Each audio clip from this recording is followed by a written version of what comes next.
Yo, what is going on? It's your boy back again. Wanting to welcome you to the Players Ball Podcast, where we cover all sports far and wide. I am your host, Roddy. You can follow the podcast on Instagram at the Players Ball Podcast, as well as on Twitter at the Players Ball 1. We'll occasionally have some, slander and gambling picks over there. And as well as following me on Instagram at Roddy404 and then on Twitter at Roddy Remastered. Today, we want to say apologize, for the inconvenience of making this episode a day late. But it was a lot of things going on in the past 24, 48 hours, man. And I wanted to encapsulate it in the correct way. So we're going to do that for sure. The big three probably is the most important, interesting, compelling big three that we've had in a while. So we'll get into that later, but it's a lot of news to get to first. So let's do that. Now, the Suns are officially in the last round of the NBA playoffs. Yes, they are going to the NBA Finals for the first time since 93? And I really am, again, impressed with this team. I really appreciate that, not only did they have a bunch of young guys who came and stepped up and showed that they are, some legitimate role players like Mikal Bridges, Cam Johnson, even though, he had an illness and couldn't play. Jay Crowder has been great as well. And then, CP3, of course, he closed it out with that 40-burger. Just to put the extra stamp on it. You feel me? So it's really impressive to see the Suns' growth. I mean, these guys weren't even winning 40 games like in the past 5 years, and now they're in the finals. So that's just a credit to James Jones, a great executive who's, kind of constructed this team perfectly and made it so that, it's balanced and that they can play great defense actually, but also they can score at a high clip and, shoot threes, which is what really got them that victory in that game 6. So I was really proud of the Suns, man. I'm going to continue to root for them, internally, because I want CP3 to get that ring too, just like everybody else does. And Book getting the ring also, he's a great young talent. It'll be a great marking on his career, so I think it'll push him to go to higher heights than maybe he would have if he didn't have Chris Paul. So shout out to them, man. They were incredible this year, and they deserve everything they're getting. Now, on the other side of the bracket, the Bucks straight up murdered the Hawks. Like, they murdered them. And I personally, even though there was no Giannis and no Trey, right, because they're still injured and they're still questionable, to play in Game 6 on Saturday. But I don't know, I really still think that the Bucks having Chris Middleton and them having Drew Holiday, two guys who can really score at a high clip and, just play smart. The Bucks didn't have a lot of turnovers in that game. And the reason was that a lot of the plays and action was going through Chris Middleton and Drew Holiday. So they're going to be smart, man. And the Hawks, again, they're still a young team. They don't really have the poise, that a Lou Williams or maybe a Gallo has, because you can see when Lou Will and Gallo knows that we need a bucket. We need to stop this run.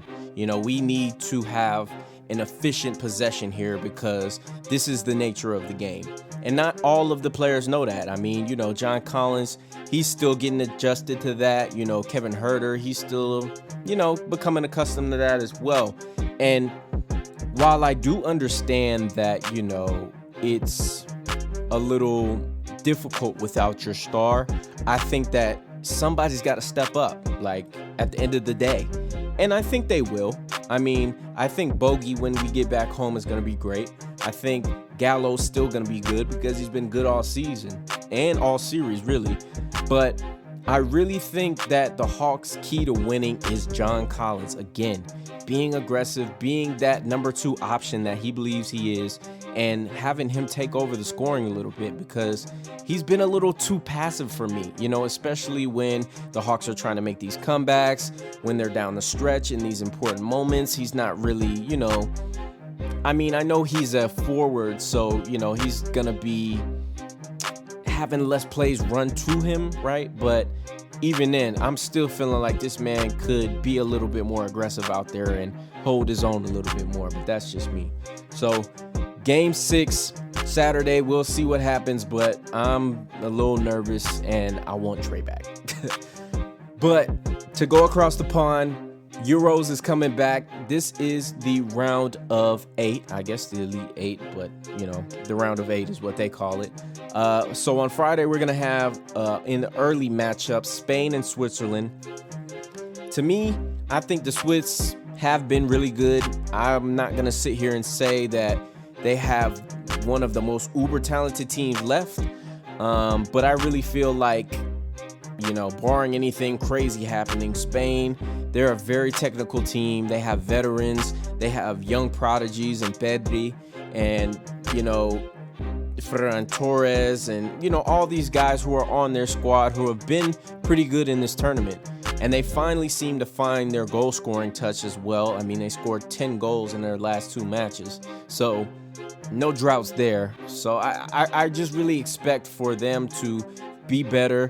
The defense, I think, has been better than expected, which, is a great thing for them because it was kind of a concern with Sergio Ramos being left home. So I definitely got Spain, man. I definitely got Spain. I think they are going to be the team that proves to be one of the dark horses because, we think they have a little bit more room to grow in terms of developing their talent and getting to the point where they were in 2010 and 2012 when they won the World Cup and Euros. But right now, they're not there. But this could be the stepping stone in order to get there. So definitely going to be watching that. And then after those guys come on, we're going to see Italy and Belgium. Now, Belgium, again, they're dealing with injuries. We're still waiting to hear about De Bruyne and Hazard. But, saying they don't play, I just still really feel like it's going to be difficult for me to see them losing Italy. Italy's been very good in this tournament, even though they didn't look great in their last game. I think that, every team's due a bad game in these tournaments, especially after playing these condensed schedules during the season, doing a lot of difficult, strenuous work for your club team. So these guys are going to be tired. But all in all, I really think that Italy is the better team. They got a better defense. They're going to have attacking options, which is okay. Not the absolute best, but I really feel like if they play a guy like Chiesa or somebody, they're really going to have a good chance at winning this game big. So definitely going to be tuned to that. So make sure to tune in to our Twitter as well because we might, have some picks for y'all. We'll see though. Now to keep it over across the pond over at Wimbledon, Serena, unfortunately, she withdrew from Wimbledon because of an injury in her first match. It was raining that day as well, so surface a little slick. I don't know if she was playing in the indoor stadium, but I do know it was raining that day, at the start of the tournament, and this has just been a commonplace with her as of recent, and it's unfortunate because you kind of, like I was saying in a couple of episodes ago, you can kind of see that decline starting to happen now.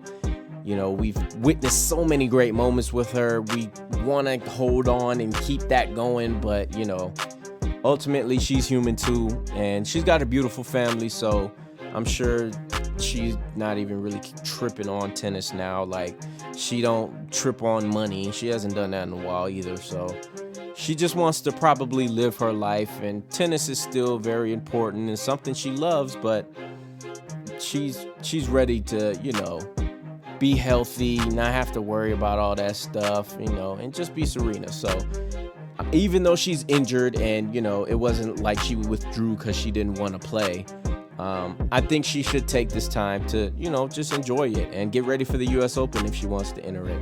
But if not, I can't be mad at her because she owes us absolutely nothing. She's the GOAT, so that's all I can say. Now, to piggyback off of a decision from the Supreme Court, which allowed these college players to start making money off of their names and likeness and images and all that, Reggie Bush wants his stats reinstated because, he was caught up in a scandal for taking money, and they revoked or, took back his Heisman, and they took off all of his stats, and they just acted like the entire season did not exist. And I really feel like they should. I mean, it's the same thing with these states that are legalizing weed now, and we'll get into weed later, trust me. But it's really kind of confusing to me why you're still going to keep these people convicted of crimes that are no longer illegal. Now, I get what the argument is. Oh, well, they were illegal at the time. You were in violation at the time.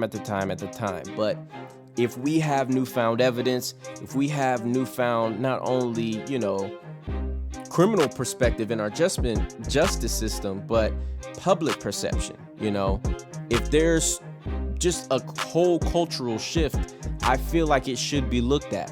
So honestly, man, I really think what the NCAA has done has been wrong for as long as they've been around. I've never been a fan of them. I've never been on their side of any of these issues where players are getting caught up and not able to play and getting all these things happening to them because, they made a mistake or took money from this person or not. Like, it's just stupid to me. And I just can't make it not be stupid. So that's just how I feel. And I really think that, like I said, weed, offenders, they should be reinstated. I mean, it's just a smart and honorable thing to do. But I guess we're not talking to honorable people. So, but to end this off with a little bit somber news, Mark Richt, he announced that he has Parkinson's, unfortunately. And man, he's just a damn good dog. Even though I was a little bit upset with him, and how he managed the team in his end days. Definitely want the guy to be healthy. Definitely want him to be able to enjoy time with his family and his loved ones. So sending big shout outs to Mark Richt and prayers to him. Hopefully you recover and, are able to live with this ailment, because I know it's something that, affects a lot of people. And, I still, like I said, want you to be able to live your life and, be able to see your kids, grow to a certain age and, enjoy your life. So shout out to Mark Richt, man, for real. Damn good dog. Now you know what it is. Big 3 time. All right, man. It's time for the big 3. And I would play the ether beat through this whole big 3, but I don't want to get sued. But let me just tell y'all that this is a big 3 that when I was typing it up just, a little bit ago, I wanted to just do this and walk off. We had a lot of more important news, of course, to cover, but these 3 topics have been burning my soul. And I want to start with number 1. I want to start with Sha'Carri Richardson. Now, if you're not familiar with Sha'Carri, last week she was being hailed for winning her qualifying match. And, this was going to be her first Olympics. Very young girl, black girl from Dallas, Texas. Not only did her mother die the week before these trials, but she also came out as a lesbian and said that she has a girlfriend, which was another, really great scene to see, especially her paying homage to her mother with her hair and her nails, feeling like that would be something that would honor her and something that she would love, And unfortunately, this week, everything turned sour and she gets caught and tests positive for marijuana before, her next Olympic trials. And she's facing a 30-day ban, which could make her miss the Olympics this year. And To be honest with you guys, I was really surprised about the reactions on Twitter, to be honest with you. Um, Now, I get it. It's the rules. It's a global competition. You're going to have a lot of countries that are coming in and get upset with you just because, they don't feel like weed is the same as we feel like weed is, right? But I just want to remind y'all, like I said before, her mother died a week before she ran. She came out as gay after the race. So honestly, I feel like she should be allowed to smoke, or at least be allowed to be understood that she's smoking, because she's going through a lot now. And this is not as if she's just on this, small stage. Like, track and field is the biggest event at the Olympics. I know we love basketball. I know we love swimming. But if we're talking about the top dog at every single Olympics, it is track and field. It goes back to Jesse Owens. It goes back to Usain Bolt. Like, it goes back to all these great Olympians who stories we love, but we love watching them compete. And yes, I get it. I understand that it's not in the rules. But man, like, it's just so lame to me that people are out here like bashing her. Like, yeah, it was stupid. But it's not like she's just like, oh, I'm out here partying, being reckless, like caught in the club, like caught here and there, doing this and this and that. Like, she's probably stressed the hell out because she's going through a lot of stuff. And for the people that's like, well, why don't you just do it? I mean, I get it, but you speaking for privilege with that. You're speaking from privilege with that. You don't have the expectations of running in front of the entire globe, putting on for your entire family, already being black. So honestly, man, I get it. I know y'all want the rules to be upheld because it's only fair, but to bash the girl, man, that's just whack to me. To be honest with you, it's just whack to me, and I just cannot respect it or understand it. But it's whatever. Free Sha'Carri. I hope that she does not get suspended for this, but if she does, we back again. And we go again. It doesn't matter. Now, with number 2, the Washington football team, they were charged $10 million after the NFL investigation took place on their workplace culture. Obviously, if you've been paying attention to this story, you've known that many females in the Washington football team office have been complaining about Daniel Snyder, members of upper management, and inappropriate comments and bullying. And the quote from NFL Special Counsel for Investigations is that there was a bullying and intimidation factor frequently took place, and many described the culture as one of fear. So basically, this had been going on for, I mean, you would have to assume decades. This guy has owned the team for a while now. And I mean, it's just kind of embarrassing to me how, one, this fine number is so small, especially when, there's borderline sexual harassment stuff in here. Like, there borderline stuff you could go to jail for in here. And just the fact that the NFL is not really hard on their stance, because again, the NFL is for the owners. The owners are making the NFL money. So in turn, the NFL has to look out for the owners. Roger Goodell does not care about any single player. I mean, I know it's kind of harsh to say that, but he loves the players. He enjoys and he appreciates what they bring to the table. But in terms of priority, his priority is to keep these owners happy. And again, we just see so many examples of how he is willing to do that at the expense of other people, at the expense of innocent, people who really can't fend for themselves because they're going against a machine. So again, the NFL is just showing us that they don't care, man. They just don't give a damn.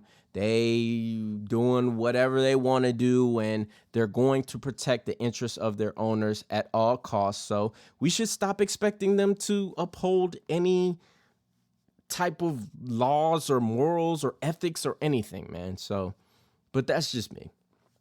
Now, number 3, another egregious story is Trevor Bauer.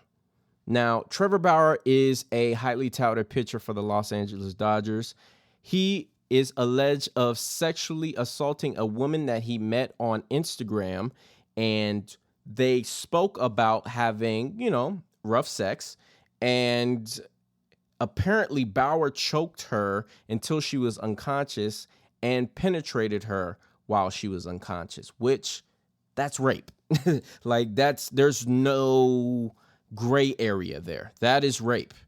And not only has the MLB, just launched an investigation, but said nothing, they are leaving it in the hands of the Dodgers to make a decision on whether he pitches on Sunday, which is when his next scheduled start is. And guess who's pitching on Sunday? Trevor Bauer. And I'm just like, huh? Am I confused?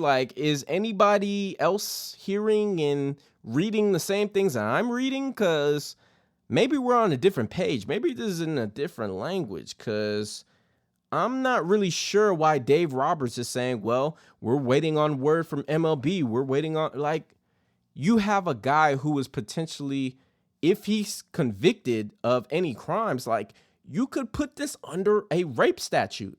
And are you going to want to be the guy that said, well, we don't know. We got to see the facts first. Dude, you can lose a baseball game. It's not like y'all don't have good pitching. Y'all have the best pitching staff in the entire MLB. And you're just no, we don't care. We're making a stance.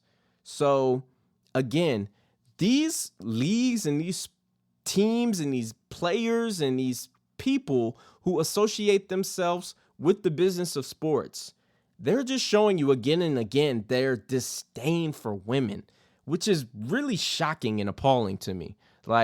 They're just constantly showing their disdain for women and how women don't have a voice and how women are just going to be taken advantage of whenever they want them to be taken advantage of.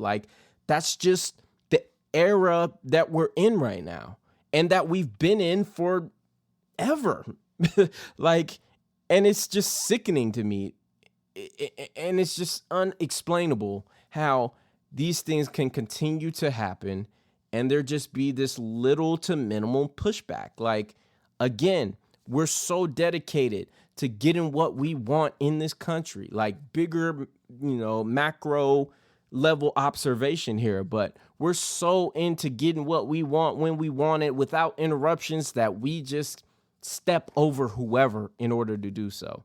And it's despicable at this point. So I can't respect Dave Roberts for his decision. I can't respect the MLB. I can't respect the Dodgers. I can't respect anybody going along with making this guy available to start on Sunday, because it's just too ridiculous, especially with the allegations that have come out against him. So, man, I don't know what to say, y'all. Those were 3 topics that, like I said, they were really on my mind. And yeah, that's what this podcast is for, is to, just let y'all know how I'm feeling and kind of see how you feel once I tell you how I feel, So that's going to do it for today. Thank you guys so much for listening. Again, please follow us on Instagram at the Players Ball Podcast, and then go follow us on Twitter at the Players Ball 1, and then come give me a follow at Roddy Remastered on Twitter, and then at Roddy404 on Instagram. Thank you guys so much for your support and love always. We will be back on Tuesday. We're going to have a slate full of Euros. We might know, after Monday, we will know actually who is going to be in the NBA Finals. Might have our first game, so we'll talk about that. And we'll get into any other craziness that happens in the meantime, all right? But y'all be safe, enjoy, and we'll talk to y'all later. Peace.